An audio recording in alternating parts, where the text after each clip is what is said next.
2023. This is the Search for Cheap Alkaline Batteries ride, Part 1. Let's ride.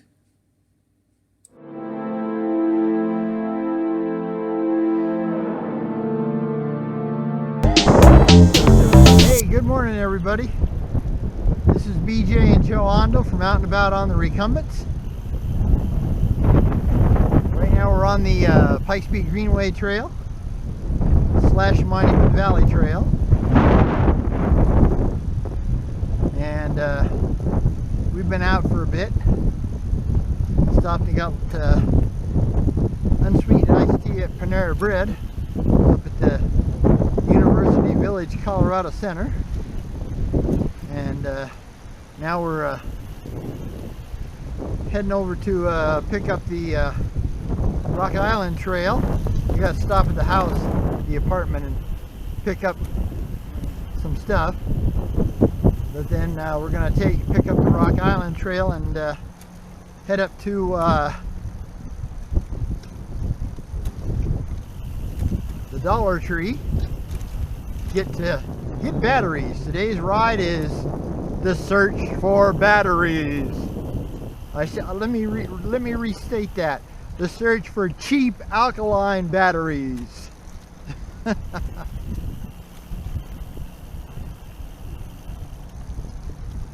We run both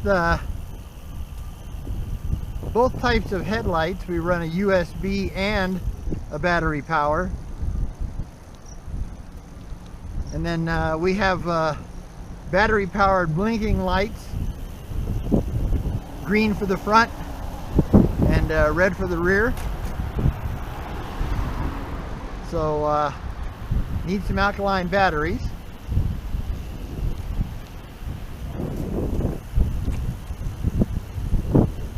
Monument Valley Trail / Pikes Peak Greenway goes right along the Fountain Creek, which is roaring really good because we didn't get much rain here last night. In fact, I don't think we got any.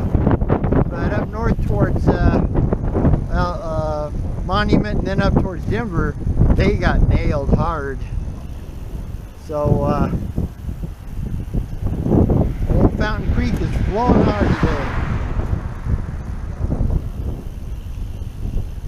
Got some scooter riders behind us.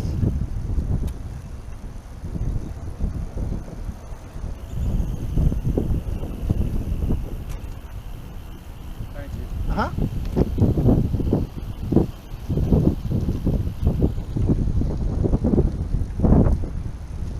They're brave souls. I'd never be brave enough.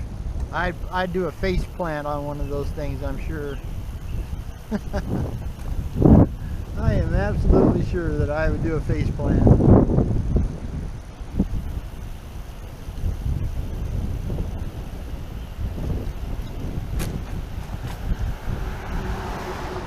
Joe and her wingman, Stuart the Minion, are ahead of me here. As you can see, it's snowing. No, it's not. It's 82 degrees, and that's cottonwood. The cottonwood has been really heavy because of all this rain.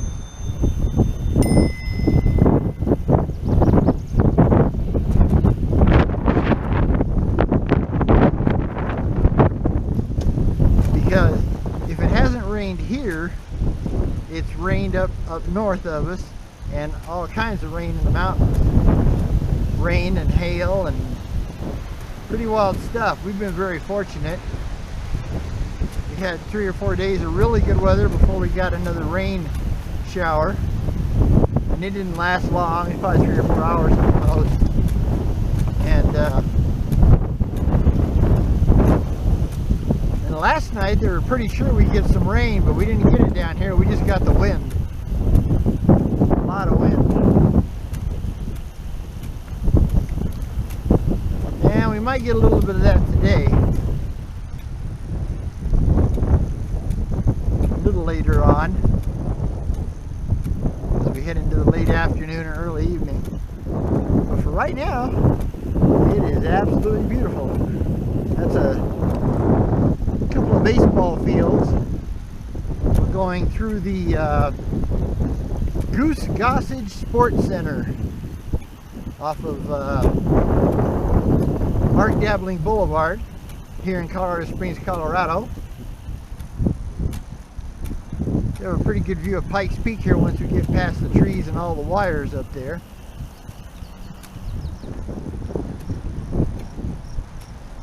Pikes Peak in the foothills. Pikes Peak's the one with a little snow on it. It's got a lot less than it had a couple days ago, that's for sure. Scooter's back.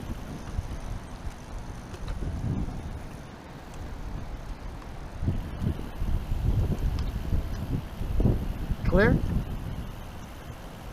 As you can see, it's kind of funny. There's kind of a haze today, and I'm not sure why. There may be a forest fire in a different state. It's amazing how, with the wind patterns, if they have a fire in Wyoming or New Mexico or Utah or even as far as Canada, believe it or not, we can get the smoke, but it doesn't smell smoky, so it's not real strong. And it's kind of a shame there's so much greenery here. I'll show you the flow of the creek. And boy, it is flowing hard, flowing and going, as I like to say. It's basically side to side, and no sandbars, which is very rare for Fountain Creek.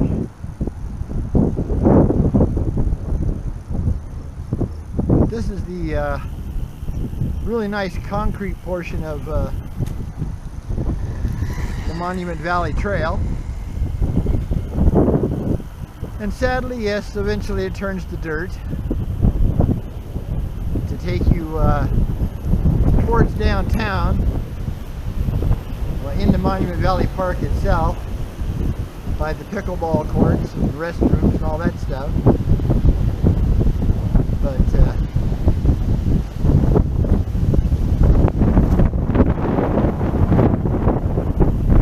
otherwise, it's a really nice day. Like I said, we got a bit of wind, and when it warms up like this, it's always a little on the breezy side, which actually isn't so bad, because it cools you down a little bit. Joe and I wear the old style nylon cotton mix bicycle racer's cap,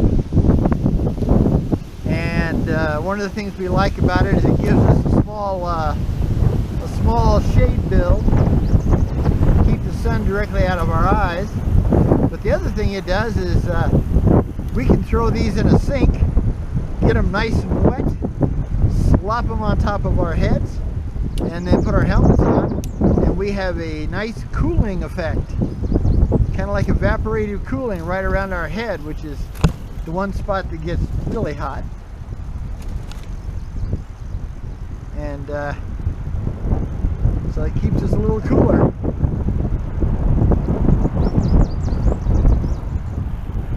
We're gonna go up the trail, dear. Passing.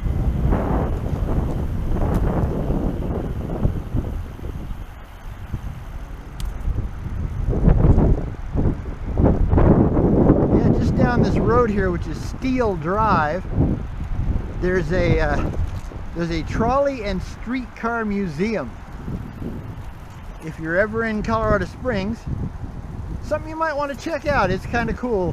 Colorado Springs back in the the late 30s, early 40s, actually had streetcars downtown, electric streetcars, and they've been talking about, you know, maybe bringing them back, you know, at least in a limited limited trip, you know, like a downtown thing. But they may decide not to do that because they started the new free, and I mean free, F-R-E-E, downtown bus setup called the Zeb, short for Zebulon Pike, who discovered Pikes Peak, or whatever Indian name is, the indigenous American name it is because I can't pronounce it, so I'm not gonna mess it up. But you know, Pikes Peak is known as America's Mountain. Not sure why, they just call it that. And it's also where they have the famous Pikes Peak Hill Climb race. In fact, that's tomorrow. And if you happen to be in Colorado Springs today, downtown, they're having the Pikes Peak Hill Climb Fan Fest. And you can see the creek. Well, I mean, it's wide and deep today, boy. And yeah, like I said, it's the Pikes Peak Hill Climb Fan Fest. It's from 5 to 8, I think, downtown. You can't miss it. Around probably the whole downtown area, pretty much. And they'll have the race drivers and some of the cars, and so you can go down there and get an autograph, talk to the drivers and stuff, and probably buy a t-shirt and all that silly tourist stuff. Sorry about that. Got a mouthful of cottonwood. Not good.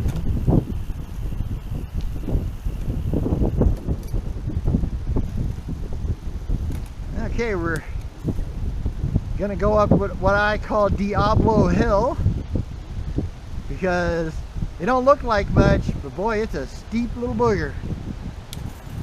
Especially the last part. The last part is really steep. So I'm going to put it down into my lowest gear. Joe just slaps on the E-assist. Get her up there, but I don't have E-assist, so I just put it into lowest gear and spin my old legs off.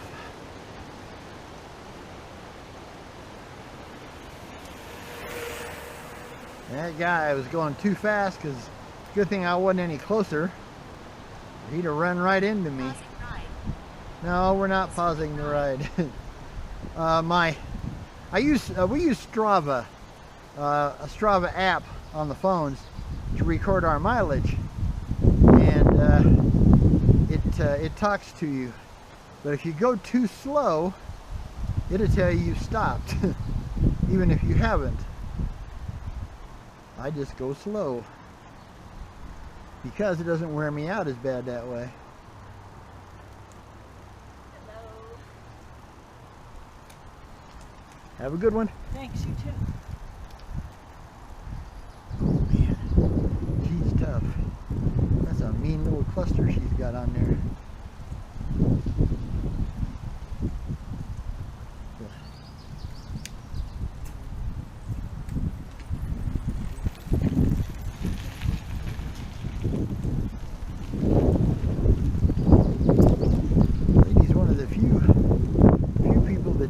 E-bike, and she had a mean cassette on the back of it. Huh? No, I'm fine. Take a quick drink though. Pausing ride. Yeah, gonna be 82 degrees today, so it's a nice warm day. If you went around the corner, okay, and turn towards the west over the Popsicle Bridge, that's where this trail continues and heads towards downtown. But we're not going, excuse me, we're not going that way. We live just right up the street here in an old apartment complex. Excuse me. And we absolutely enjoy living here. This is an old part of town. In fact, it's called the historic Old North End. We're on the very, very end of it.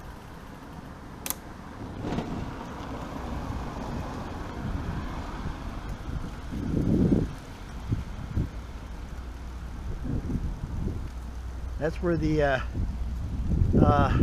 Rock Island Connector Trail is going to start. Once they get it all all done, which I don't know. They were really busting can on it for quite a while, and then it's like they stopped. We get, you know, through some pretty cruddy weather, we finally get good weather, and they quit. Let's just head to the back, dear. This is our apartment complex here. This is the back way. We're doing here because it's shady. Nicely shady. And that building over there is a, I call it a convalescent hospital. It's for, you know, patients that are in a bad way. Okay, I'm going to shut you off here. Got to go upstairs and get some stuff.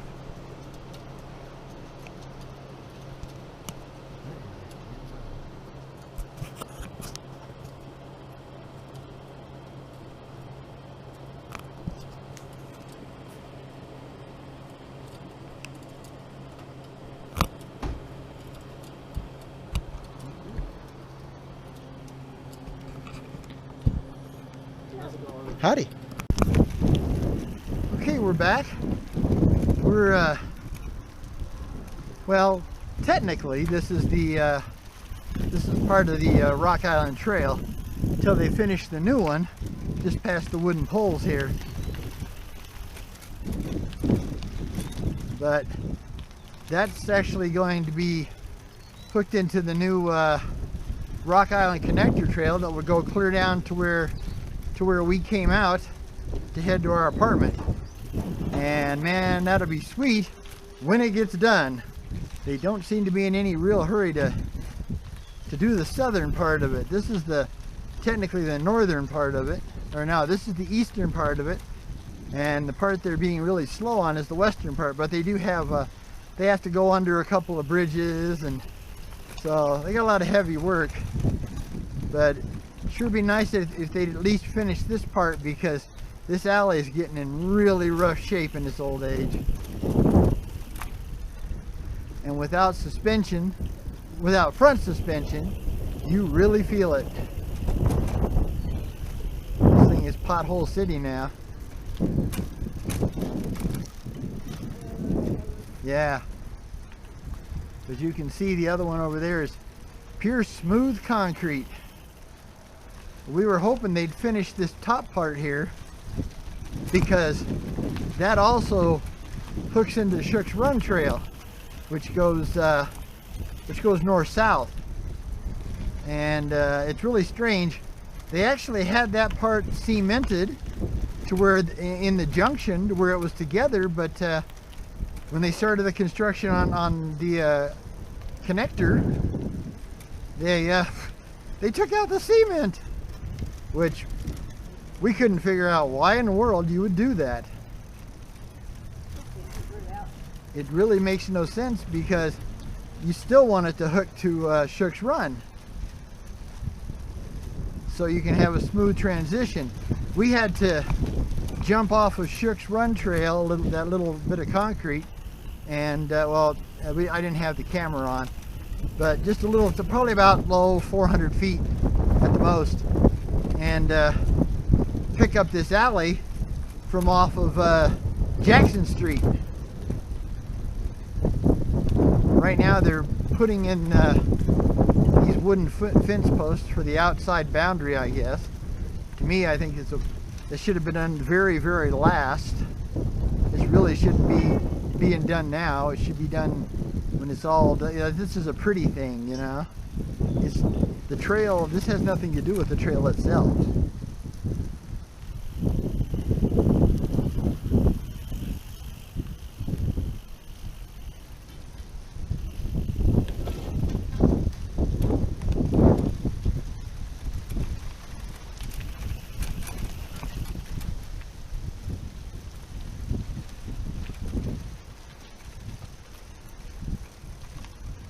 But we can't use this new part of the trail till they get that. Well, I mean, I guess we could, but they have it blocked off, or at least kind of blocked off on this other end here. You know, it had the red plastic wire and poles basically. But we've noticed that a lot of people use it anyway, which we won't do. We'll wait till they've got this done and they actually open it. Most of the time what we do is we ride the street and then pick up the other part of the Rock Island Trail across this major intersection here. Although the street's really not in much better condition than this alley. A little bit, but not much. Howdy.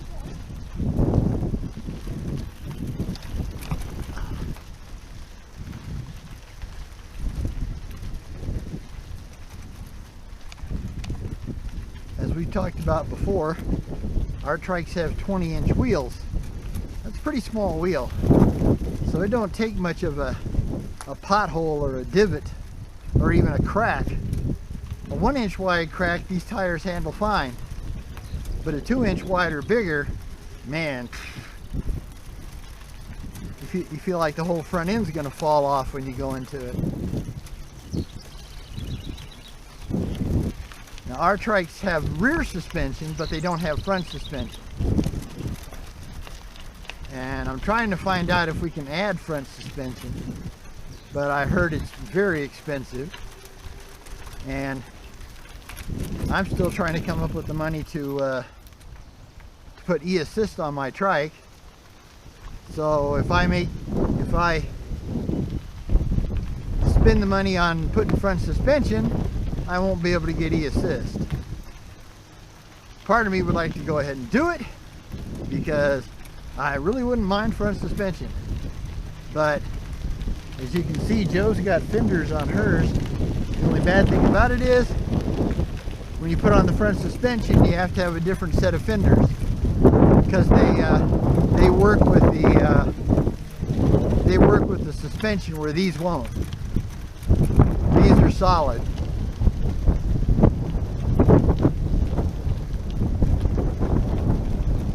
And the fenders themselves are $225. And I'm sure that the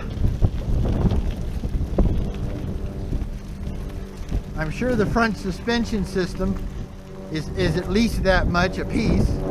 So you'd be looking at, you know, $750, and that doesn't include labor either. That's just the price of the parts. Probably another $100 minimum for labor, 100 to 150. I have no idea. I think they run about. I think labor is about $90 to $95 an hour. May not be quite that expensive, but I think it is pretty close. So you figure, you know, if it takes an hour a piece, well, you're looking at almost $200 more. So now you're looking at pretty close. Basically, by the time they wrapped it up, you're probably looking at $1,000 to put front suspension on these trikes. And it's kind of hard to justify when, you know, we bought these trikes used. Joe's is a 2009 and mine's a 2011, and I only paid $1,500 for mine because it didn't have e-assist. We paid $23 for Joe's. I won't count the battery thing we had to buy. That was $140 out of our own pocket. Well, it's all out of our own pocket, but that was $140 that we didn't count on.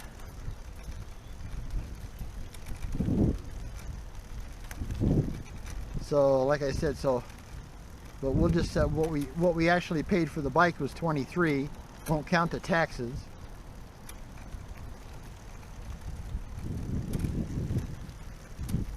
But it does show you how expensive e-assist is, because, and actually, to tell you the truth, she got a killer deal. You know, I mean, to get an e-assist ice trike for $2,300, even if it is an old one. It's pretty amazing. We got really lucky. That's why the minute I saw it, we went and talked to our credit union. We got really lucky. Just the fact that we'd already paid off her last Trike loan. I mean, just paid it off too. So they were in a good mood.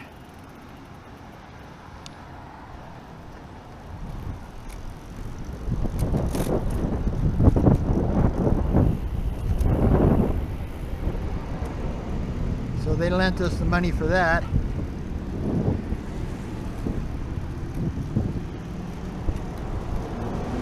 And we'll be paying that off for basically a couple of years. Loan term was a couple of years, so, and I won't be able to get e-assist till we get her e-trike paid off. And I think we've only made like 3 or 4 payments on it, so we haven't made very many.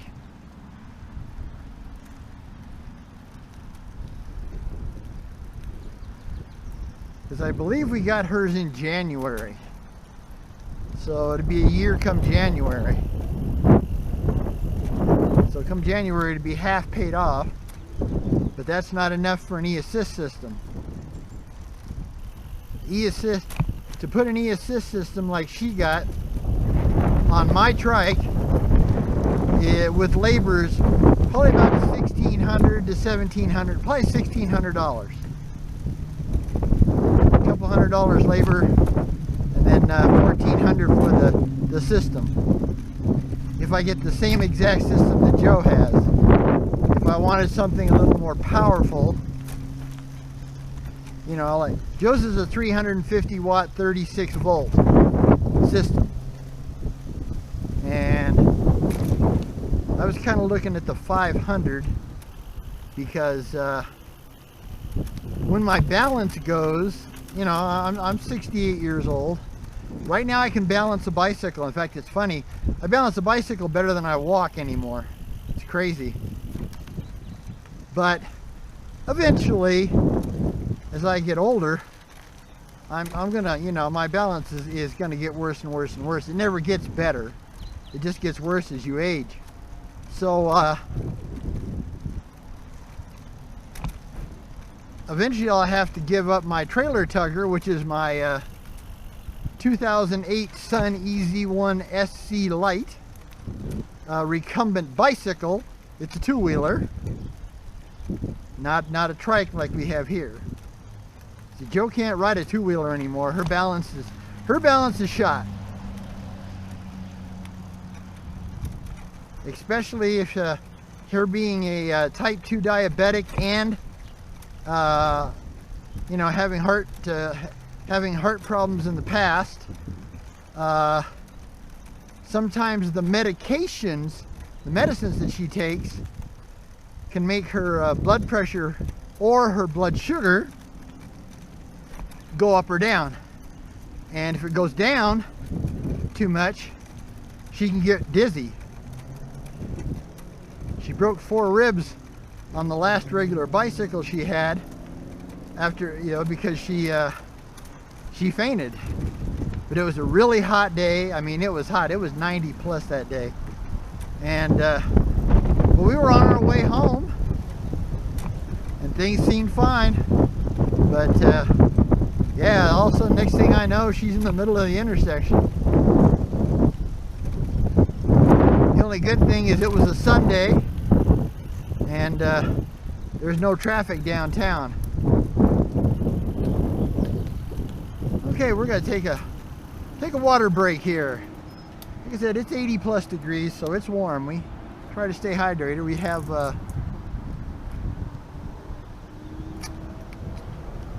2 24-ounce insulated water bottles, and as soon as I can find the right water bottle cages, I like the old-fashioned type. I don't like these new plastic ones. They break too easy. Yeah, and then we'll have the capability for 3 bottles of water. And with Joe's medications and stuff, they can dehydrate her, so we have to carry a lot of water, which just makes sense anyway.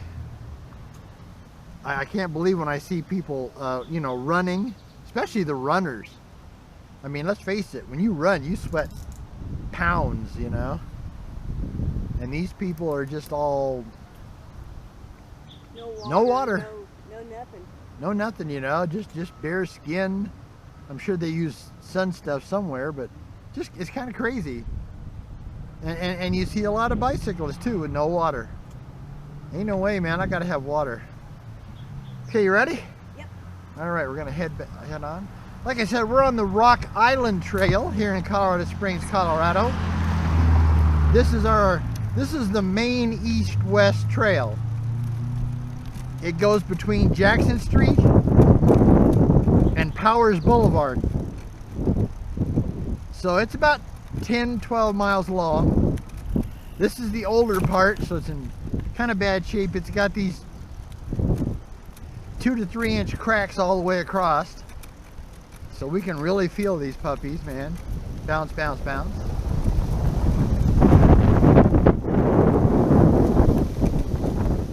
Pardon the wind noise. Howdy.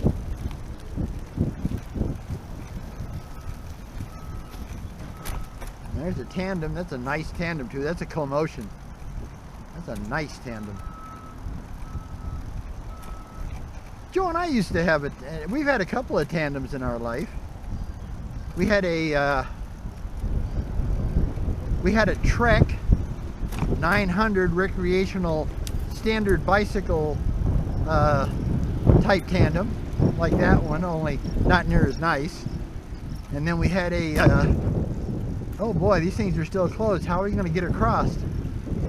Oh, this could get ugly. Well, not sure how we're going to do this. Well, somebody's coming across, so. Damn. Well, we're going to have to get in the street. Howdy. Okay, well, they've made this impossible. We can't get over to that street because there's an island in the middle.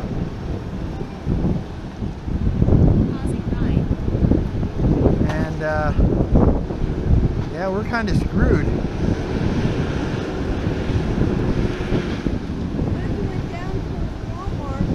Yeah, I guess we're gonna have to go down to Walmart. You ain't got no choice because these people. Yeah, see, we could get across the street, but as you see, there's a cement island. So we're gonna have to go a long ways out of our way. We're gonna have to go way down here,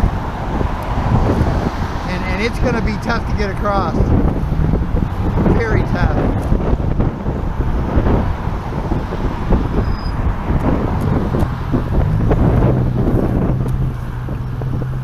Yeah, they really, they should have come up with some kind of a made a lane.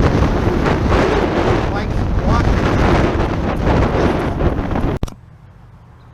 Okay, well, hopefully we're back. I'm still having problems getting this GoPro button is just weird, man. I mean, you got to be exactly in the center with a push all the way around. You know, even all the way around. It's just nuts.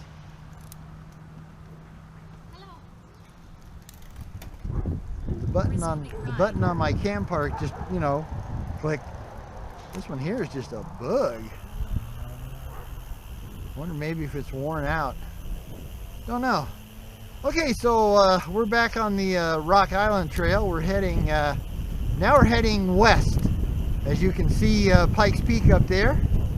That's the one with a little bit of snow on it. And that's the foothills. And you can't really see it, but down towards the end there, that last one has Has a bunch of radio and TV station antennas on it. That's Cheyenne Mountain. Although technically it really shouldn't be a mountain. It should be a Cheyenne foothill. Because to be a mountain in Colorado, you have to have a tree line. Which means that somewhere the trees have to quit growing. If you have trees on the top, it's a foothill. No matter how tall it is.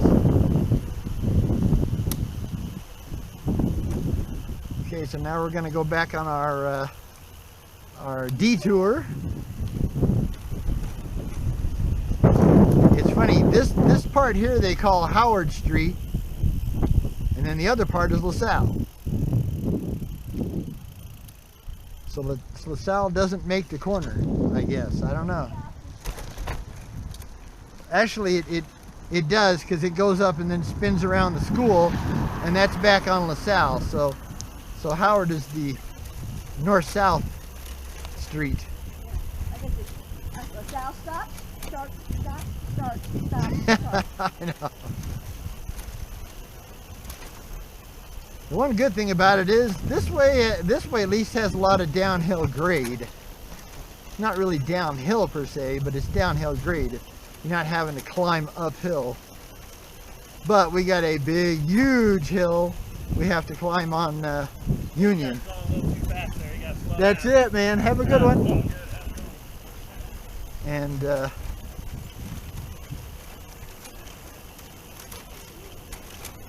yeah, somebody was having fun with this because we're slow.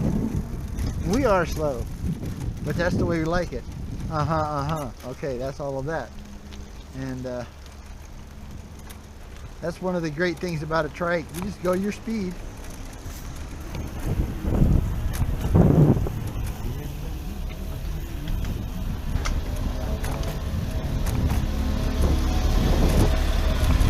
They must be installing internet cable. Now they're supposed to have like a citywide net, but what we found out is that if you live in an apartment complex like we do, everybody has to hook into the net, or nobody gets it. So we were all, I was ready to go, man. I wanted it bad, but nope. I get no. Next one, Prairie. I guess the landlord or the management has to guarantee at least 50% of the apartment complex, and nobody else was interested but Joe and I. So we're stuck with our T-Mobile 5G internet, which is not bad for downloading something, but it's absolutely pathetic for uploading anything. It takes 4 to 6 hours to upload a YouTube video in HD format. You know, for a 30-minute YouTube video in HD format, it takes, actually it's 4 to 8 hours. It's absolutely unreal bad. So one of these days I may have to go back and talk to Xfinity, who we had for a year because we had a great, it was only $20 a month for a year, but then it went up to $75. But the other internet turns out to not be much cheaper. The 5G T-Mobile is $50 a month permanently for the rest of our lives, you know. And like I said, if you're downloading things, it's great. If you're uploading things, it's freakishly horrible. Oh, okay. I was gonna let somebody turn, but he turned a little sooner. Thought maybe he was going into Walmart. Okay, so now we get ready to go up the big nasty hill on Union Boulevard. Ick, and I mean ick, because it's a steep booger. But at least today I have a little better gearing. The Trike has a little easier gearing, and I don't have a trailer full of food, you know, lots of cans and heavy meats and all that kind of stuff, you know. So come on, move. It's a short light here. Okay. Alright. Okay, so now we're on Union Boulevard. And the reason we don't ride Union Boulevard is because there's no room. And the traffic is insane. I mean insane. The traffic's insane. Actually right now it's weird because it's really empty, but most of the time it's just wall-to-wall cars. So, yeah. It's not too bad to start with, you know. Pretty flat, but then boy, when it goes up, as you can kind of see. At least maybe you see those cars going up the hill all in one line because they got one lane blocked off. Usually it's 2 lanes on each side, so it piles up fast. We got lucky to get across that intersection over to the Walmart marketplace so easy. Usually it's not that easy. But it is later in the day.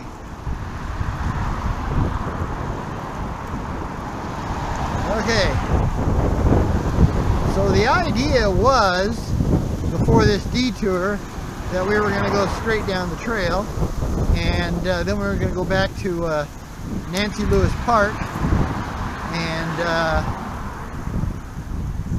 stop and eat our afternoon snack. Use the facilities and then go back to the storage.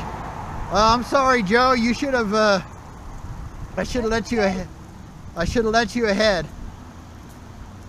Well, I just geared all the way down and keep it in 1. Okay. Go to 2 if you need to, and I'll try to push it. No, don't worry about pushing it. Okay. I appreciate that. Okay. Now, we're going to have to drop one here. There we go. Oh, fuck. I'm sorry. Forgive me. I went the wrong way. My fault.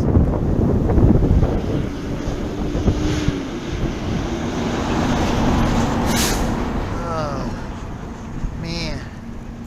Yeah, this one's a booger. But, yeah. Sorry for the cursing. Forgive me. I try not to do it. But I was in the military for 6 years, so it's like a second language. So, as you can tell, our videos are not G rated. Our videos are R rated. For possible cussing. Oh boy. This is a tough hill. Man. You got to do this on a bicycle with a full trailer load of, you know, 40 pounds of food, you know. Man, I just about didn't make it. Almost had to push towards the top here. It was tough. I mean, it was tough.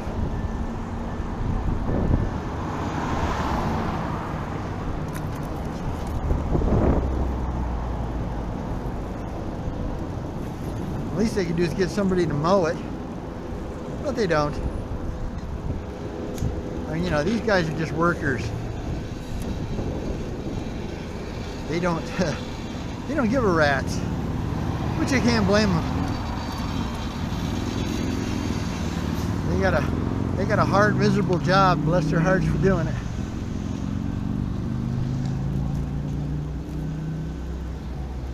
Oh, you're kidding me. Oh man, they're getting rid of the ramp. Oh, you gotta be kidding me. That's idiocy.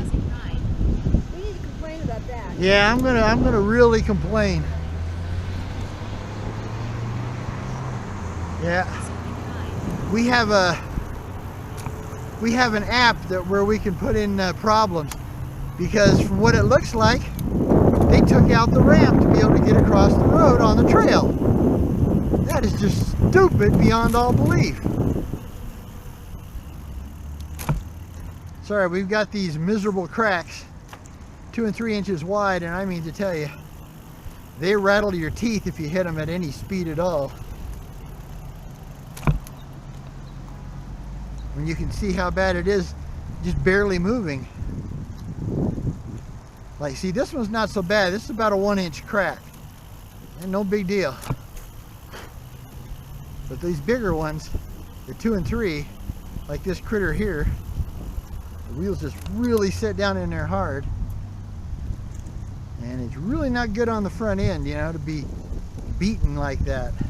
I mean, we have good tires. We have, as far as I'm concerned, we have the best tires you can put on them. We use Schwab-Lee, which is a German-made tire, and really good stuff. But that doesn't stop you from beating up the frame, you know. You know, if you're on a regular bicycle, your wheels are a lot larger, so you don't feel it as much. Howdy.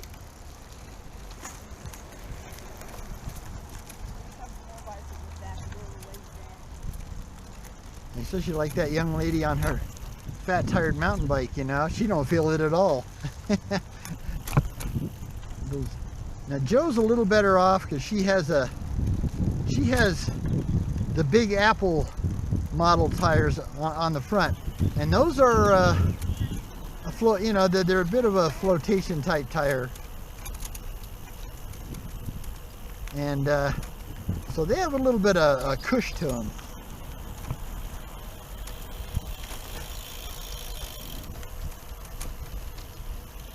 But my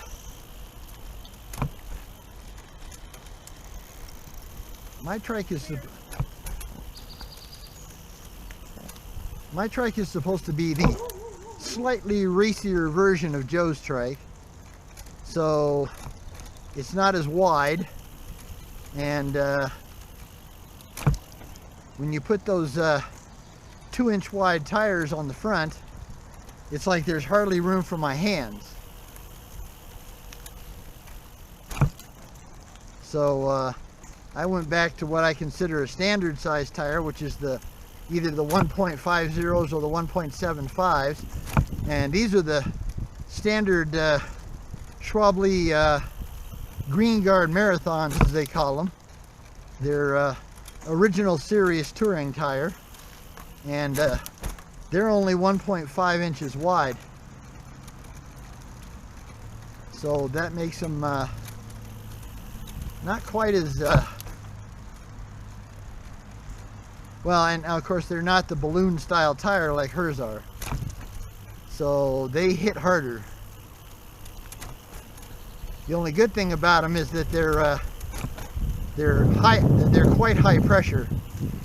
Joe's tires have a max of about 60, but because they're balloon tire style, you only want to, you know, actually they have a max of 70, but you only want to run them definitely no more than 60, basically 55 to 60, otherwise you lose all your cush. But mine are 100 psi tires, but you'd only go to 100 if you're, you know, if you're using it for time trialing or mountain climb, or, you know, hill climb type on the pavement races. These trikes are not built for off-road, although technically they tell you can do it, because these trikes, the name of the company is ICE, Inspired Cycle Engineering, ICE, but they come from England, so you know they're used to really crummy weather. I was stationed in England for 2 years in the Air Force back in the 70s, and And I can tell you, they have really crummy weather. It's bad.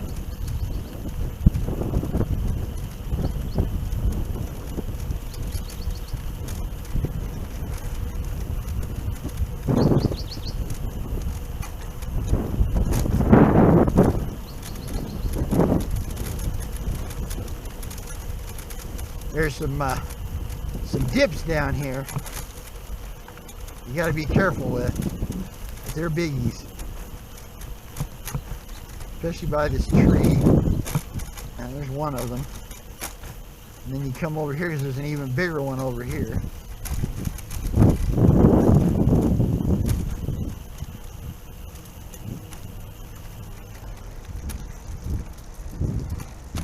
Okay. Okay, now we'll be turning on Templeton Gap Bike Lane to go up to Nancy Lewis Park.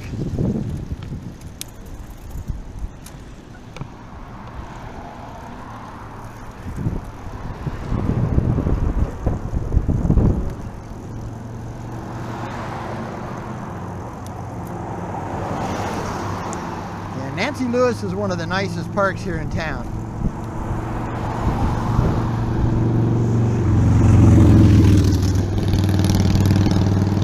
Except for maybe the